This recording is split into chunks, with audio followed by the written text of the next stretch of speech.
더리처 의원 원장 임찬수입니다. 반갑습니다. 한 주간 잘 지내셨죠? 저는 지난 주일날 참 의미 있는 행사를 했었습니다. 제 인생에 아마 굉장히 추억에 남을 것 같은데요. 여러분들도 이제 곧 이제 크리스마스가 다가오니까 올 한 해를 마무리할 만한 멋진 추억들 한번들 만들어 보면 어떨까요? 자, 오늘은 쉼없이 달려야 됩니다. 굉장히 PPT 자료가 많습니다. 평상시에 한 2배 반 정도 됩니다. 그래서 지금 이렇게 서론을 할 시간은 없고요. 이제 본론으로 바로 들어가겠습니다. 비타민 D, 너무 중요하죠. 요즘 겨울철, 특히 이제 겨울이 되면서 코로나 환자가 급증하고 있는데 그 이유는 바로 겨울철이기 때문입니다. 겨울철이 되면 비타민 D 합성이 굉장히 부족해지죠. 뿐만 아니라 부족해지다 보니까 당연히 비타민 D 혈중 농도가 떨어지고 그로 인한 여러 가지 증상들을 겪게 되는데 과연 나는 비타민 D가 충분한가? 어떤가? 어떻게 알 수 있을까요? 혈액 검사하기 전에. 그래서 오늘 혈액 검사하기를 통해서가 아니라 우리가 임상 증상을 통해서 여러분들이 겪는 증상을 통해서 어떤 것들이 나타나면 비타민 D 부족을 의심할 수 있을까? 이런 거에 대해서 좀 알아보려고 합니다. 만약에 오늘 14가지 정도를 말씀드릴 텐데 여기서 여러 가지가 중복되고 여러 가지를 가지고 있다면 비타민 D 부족을 의심해 보시고요. 더리처 의원 오셔가지고 혈액검사로 비타민 D 꼭 확인하시고 비타민 D를 어느 정도 복용해야 되는지 섭취해야 되는지를 개인별 맞춤형 적정 용량을 꼭 확인하셔서 섭취하시기를 바랍니다. 자, 비타민 D 부족 시 나타날 수 있는 증상들. 죄송합니다. 첫 번째 근육 통증인데요. 운동을 하면 근육통이 생깁니다. 근데 운동도 하지 않았는데 근육이 아파요. 이럴 때 비타민 D 부족 의심해 봐야 됩니다.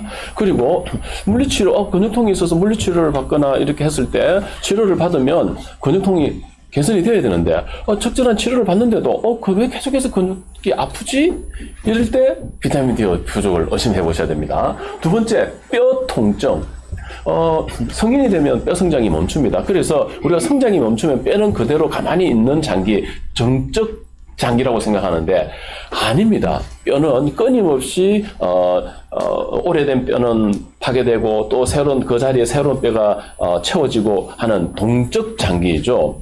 그런데 이렇게 뼈가 파괴되고 오래된 뼈가 파괴되고 그 자리를 새로운 뼈가 재생 채우고 하는 그 과정 속에서 누가 필요하냐면 바로 비타민 D가 필요한데 이게 부족하게 되면 이러한 동적 장기가 제대로 작동을 하지 못하게 되죠. 그러므로 인해서 골연화증 이어서 골다공증이 생기게 되는데 그로 인해서 뼈가 아프게 되죠. 그러면 근육 통증하고 뼈 통증, 이거 어떻게 구분하지? 네, 뼈 통증은 좀 더 깊숙한 뼈가 깊이 있지 않습니까? 그래서 깊숙한 부위에 깊숙한 곳에서 막 우리한 이 경상도 사투리로 우리하게 아픈 거죠. 좀 넓은 면적으로 특정 부위를 지칭할 수가 없는데 깊숙한 곳에서 뭔가 널찍하게 이렇게 광범위한 범위로 이렇게 아픈 거. 이때는 뼈 통증을 의심해 봐야 되고요. 근육 통증은 특정 부위가 있습니다. 그래서 그 어떤 특정 부위가 손상된 특정 부위가 아프죠.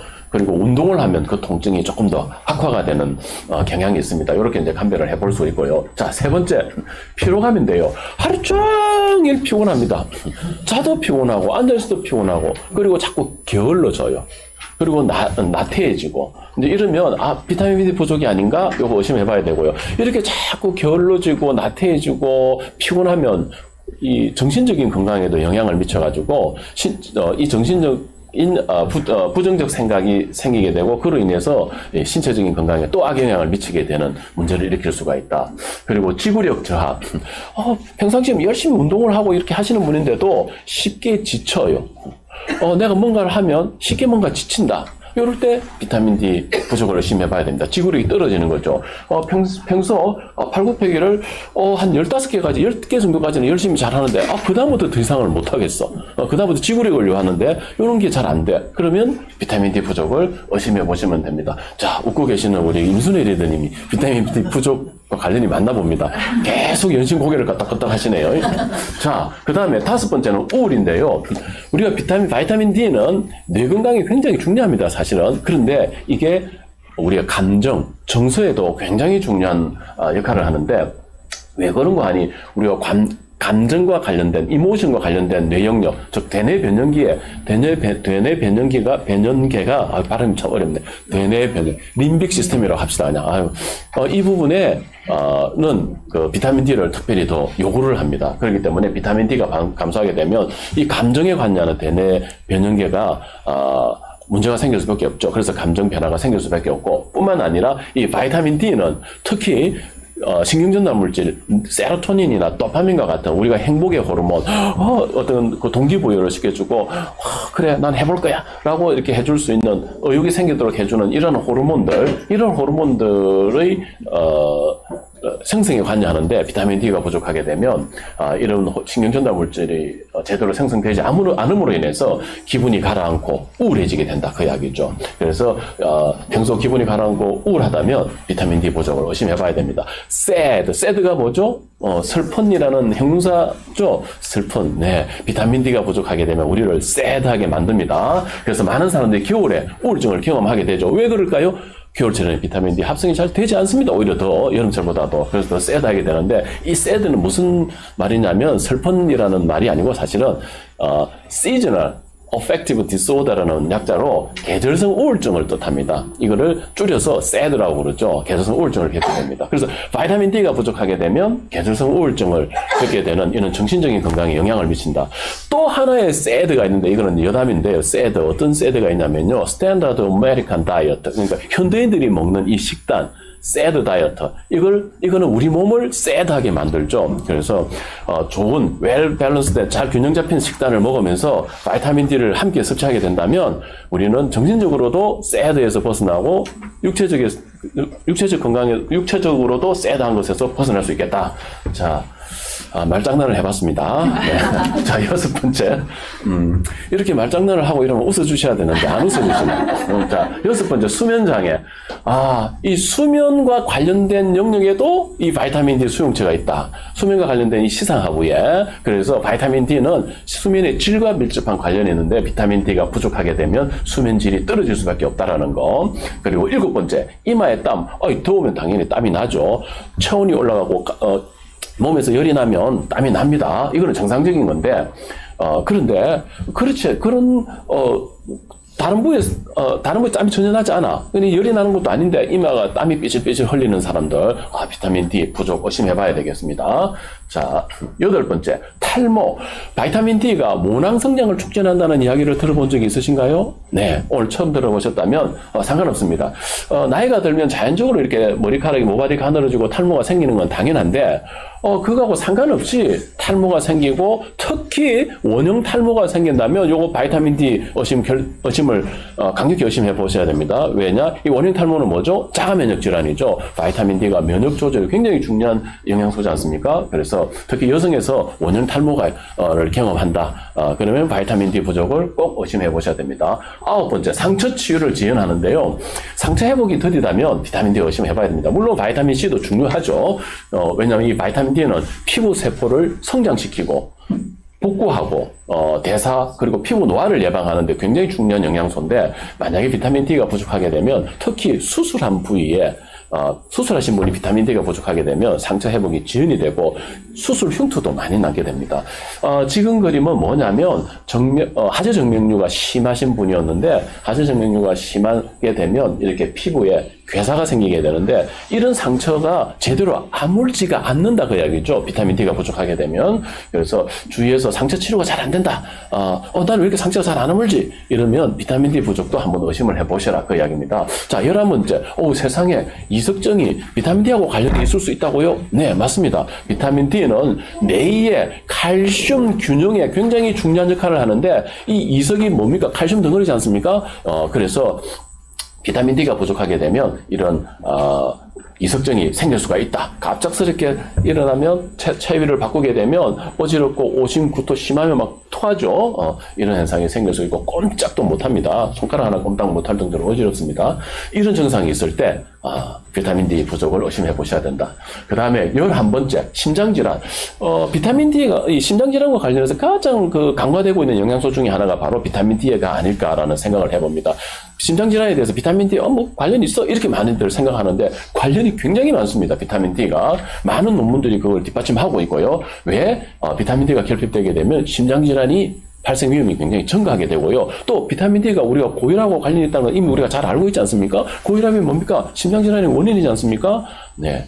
이렇게 심장질환, 고혈압이 있을 때는 비타민 D 의심을 해보셔야 되고, 실제로 비타민 수치가 낮으면 뇌졸중이나 심장질환 발생 위험이 무려 2배나 증가한다고 합니다.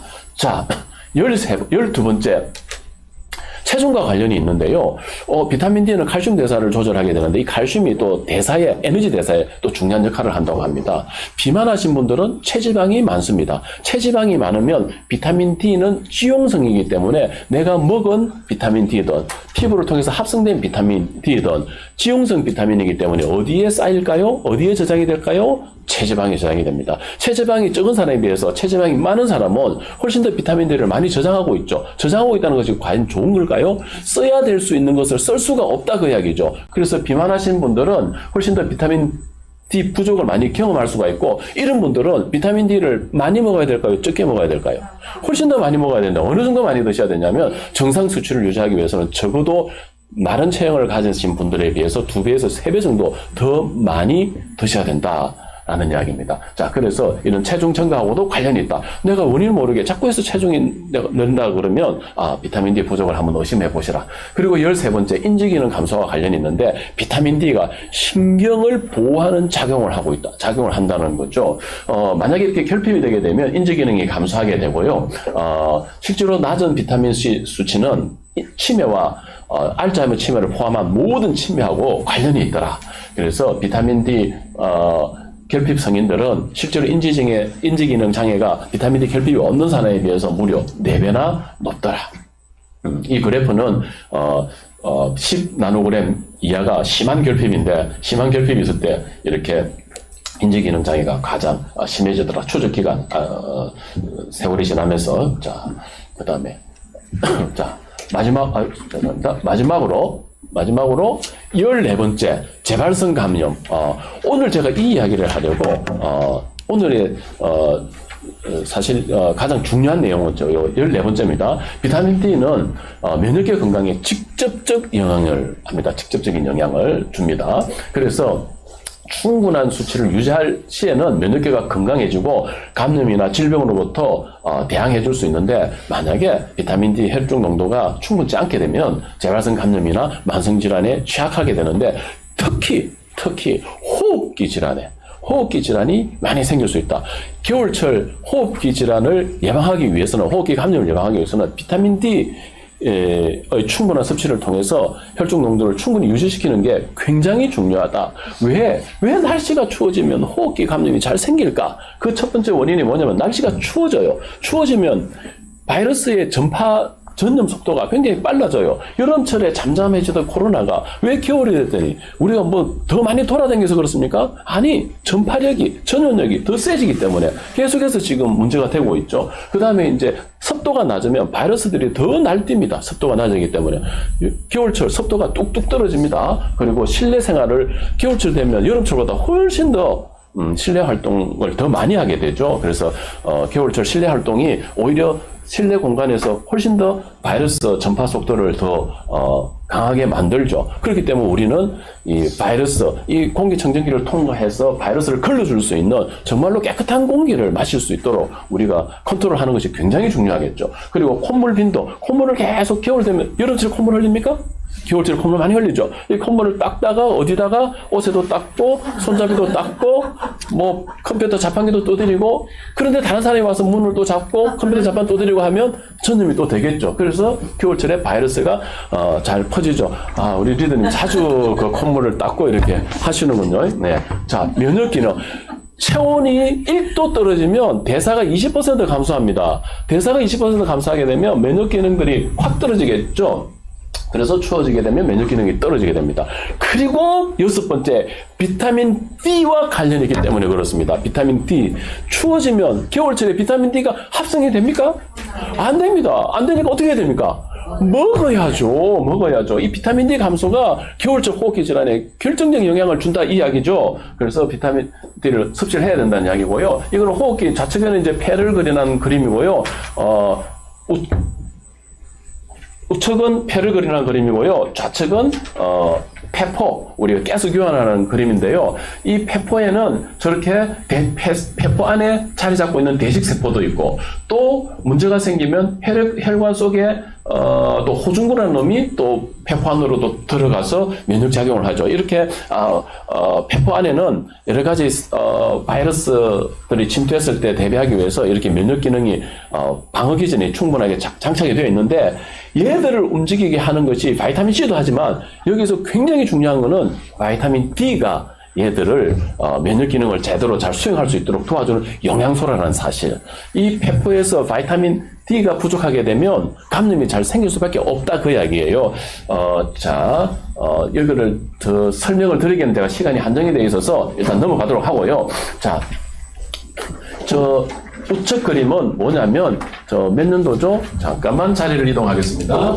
82년도에서 83년도, 그리고 2017년도, 18년도, 이게 몇 년이죠? 25년, 30년인가?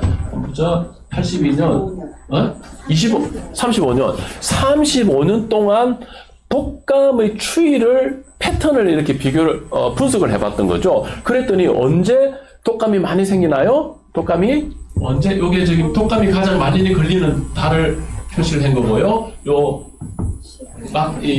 선형 그래프는 계절성 바이타민 D 수치인데요. 바이타민 D 수치는 언제 가장 많이 떨어지나요? 몇 월 달에? 언제부터 떨어지기 시작하죠? 자, 1월부터 떨어져서, 자, 3월달까지 계속해서 떨어져 있습니다. 5월달까지. 그러니까 보통 한 10월부터 5월 사이에 비타민 D 수치가 낮아요. 이렇게 낮으니까 독감이 어떻게 돼요? 증가하기 시작하잖아요. 자, 우리 지금 12월달, 내년 2021년 1월달 문턱에 지금 와 서 있는데, 1월달 독감 호흡기 감염이 심하게 지금 발생할 상황에 놓여 있고요. 그리고 2월달 급격히 증가하게 되죠. 3월달까지. 자, 우리 굉장히 주의해야 됩니다. 우리 독감만 문제겠습니까? 코로나, 호흡기 질환들, 그 바이러스로 인해서 우리가 호흡기 감염을 일으킬 수 있는 가장 위험한 시기에 지금 우리가 놓여 있고, 앞으로도 3월 달까지 평균적으로 우리가 이 데이터를 본다면 굉장히 조심을 해야 됩니다. 그래서 우리가 이 3월 달까지 면역에 각별히 더 신경을 써야 되고, 특히 호흡기 면역에 더 신경을 써야 되고, 바이러스를 걸러주는 공기질을 우리가 스스로 컨트롤을 해야 되겠고, 또 우리가 충분한 수분 섭취를 통해서 우리 호흡기 점막을 촉촉하게 유지해주고 우리 체온을 따뜻하게 데워줄 수 있는 거 굉장히 중요합니다. 자, 이 그림은, 이 좌측 그림은 뭐냐면,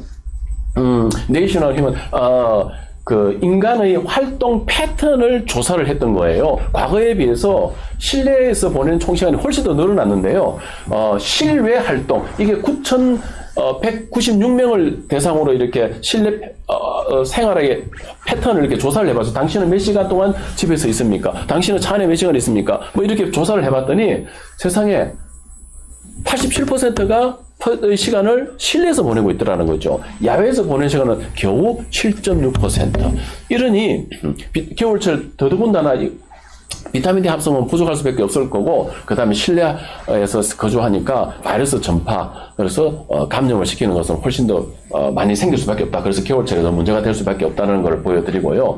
그래서 그렇기 때문에 실내 환경, 실내 공기질 관리에 우리가 얼마나 중요하게 신경을 써야 되는지 단적으로 보여주는 자료죠. 자, 실제로 이거는 실제 논문을 이제 가져왔는데요. 논문 결론이 뭐냐면, 상대 습도가 20에서 35% 겨울철 요 정도 떨어지게 되는데, 그러면 감염에 가장 취약하대요. 당연히 겨울철 습도가 떨어지니까 감염에 취약할 수밖에 없고, 반면에 습도가 한여름에 습도가 한 80%까지 올라갈 때 불쾌지수는 확 상승하지만 대신에 바이러스 전염은 완전히 차단할 수가 있다.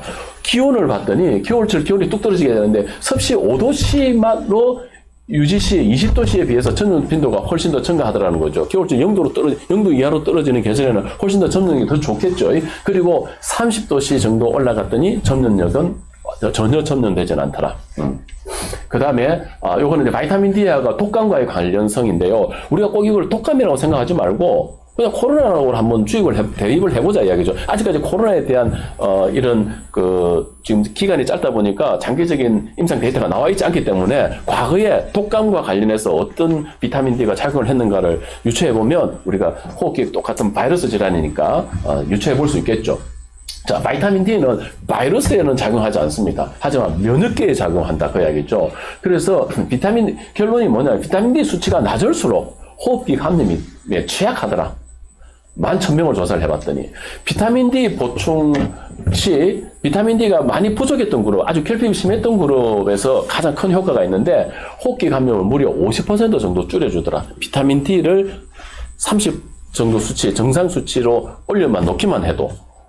그리고 또 여기서 중요한 건 뭐냐면, 그럼 복용할 때 어떤 식으로 하는 게 더 좋으냐 했더니 규칙적으로 매일매일 비타민 D를 먹는 것이 효과적이더라. 간헐적으로 고용량을 뻥 투여하는 것은 효과가 없더라. 이 논문에서는.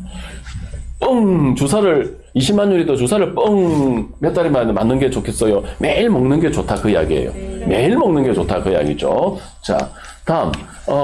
그리고 이 수세기 동안 이미 어려서부터 몇백 년 동안 비타민 D 결핍이 감염의 민감성을 증가시킨다는 걸 이미 알고 있었어요. 그런 문제점을 제기를 하고 있었고, 그리고 이러한 비타민 D는 면역 기능을 조절하는데 굉장히 중요한 조절자라는 사실, 그리고 면역을 촉진한다는 거, 그리고 이러한 비타민 D 수용체, VDR은 비타민 수용체인데요.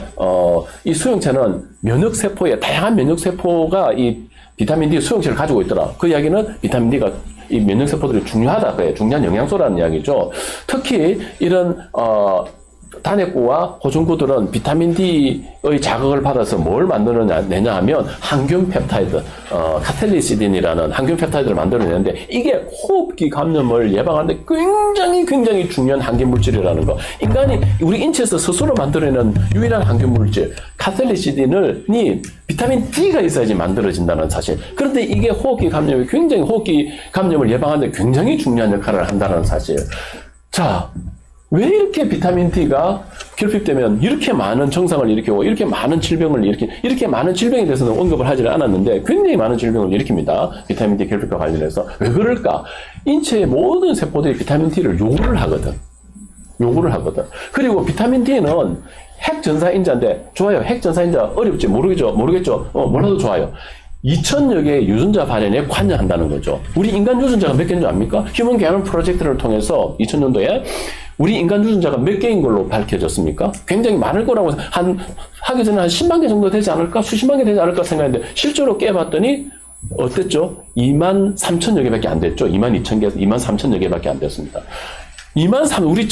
우리 인간의 유전자가 23,000개밖에 안 되는데, 비타민 D가 2,000여 개의 유전자 발현에 관여한다고 해요. 약 10% 정도를. 이 비타민 D 하나가. 굉장히 중요하죠. 그 이야기, 유전자를 발현을 조절한다는 게 무슨 이야기냐면, 이때까지 우리는 유전을 바꿀 수 없다라고 생각했습니다. 통상적인 유전학에서 유전은 우리가 빨간 눈을 가지면 빨간 눈을 가지고, 빨간 머리카락을 가지면 빨간 머리카락을 가져야 되고, 이거는 바꿀 수가 없는 거예요, 유전자는. 그런데 후생유전학, 태어난 후에도 우리는 이 유전자를 바꿀 수 있다 이야기죠. 누가? 왜? 비타민 D가 어떻게 한다고 그랬어요? 2,000여 개의 유전자의 발현을 조절한다고 그러지 않습니까? 그러면 우리가 비타민 D를 섭취하면 뭐 한다고요? 유전자 발현을 조절한다고 해야지. 우리의 유전자를 바꿀 수 있다 그 이야기지. 장수 유전자 가져가서 평생 장수하나요? 장수 집안이 다 장수하던가요? 우리가 환경적으로 함부로 라이프스타일이나 식습관을 함부로 하게 되면 그분 장수 못합니다. 자, 우리가 일찍 단명하는 집에서 태어났다 하더라도 우리가 이런 후생유전학을 통해서 우리가 건강한 영양소를 섭취해서 유전자를 조절한다면 우리는 얼마든지 건강할 수 있다 그 이야기죠. 듀크 존슨이 최저건강혁명에서 이야기했던 게 바로 이 이야기였고, 이 이야기가 저에게 가슴에 와닿았고 제가 영양 공부를 하게 되고 오늘 이 자리에 있게 된 거죠. 우리는 우리의 유전자를 바꿀 수 있다는 사실을 꼭 명심하십시오. 뭐로? 영양소로 바꿀 수 있다 그 이야기죠. 그렇기 때문에 비타민 D가 이렇게 많은 유전자에 관여한다 그 이야기고요. 이거는 시간상 도저히 안 되겠고 설명하기 어렵고, 이 스파이크 단백질이 뭐냐면, 우리가 이번에 모더나나 화이자에서 예방접종과 관련해서 이제 백신이 나왔지 않습니까? mRNA 백신인데요. 이 스파이크 단백질을 만드는 mRNA, 그거를 가지고 백신을 만든 건데, 이게 상용화된 게 이번에 처음입니다. mRNA 단백질 백신에 대한 이야기는 있었지만 이게 상용화된 게 처음인데, 요게 이제 나오게 된다는 이야기고요. 이 이제 접촉 부위가 이제 AC2 리셉터라는 곳인데, 이제 요거는 제가 다음에 이제 기회가 되면 또 설명하도록 하고, 요건 넘어가겠습니다.